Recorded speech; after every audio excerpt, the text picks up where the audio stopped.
राऊत साहेब, नाना पटोलेंनी एकनाथ शिंदे आणि अजित पवारांना ऑफर दिली आहे, तुम्ही आमच्याबरोबर या 2.5 वर्षासाठी मुख्यमंत्री पद देऊ.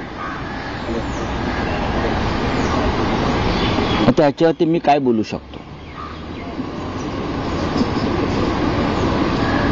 मी काय बोलू शकतो ह्याच्यावरती? माझी वाचा गेलेली आहे. आपण राऊत साहेब महाविकास आघाडीतील मोठे नेते आहेत. बघा, नाना पटोले हे आमचे सहकारी आहेत. नाना पटोले आमचे सहकारी आहेत, काँग्रेस पक्षाचे ज्येष्ठ नेते आहेत. त्यांनी विधानसभेचं अध्यक्षपद सुद्धा भूषवलेलं आहे. राजकारणामध्ये काही अशक्य नसतं, एवढंच मी सांगू शकतो. 2019 साली उद्धव ठाकरे यांच्या नेतृत्वाखाली महाविकास आघाडीचं सरकार येईल असं कोणाला वाटलं होतं का?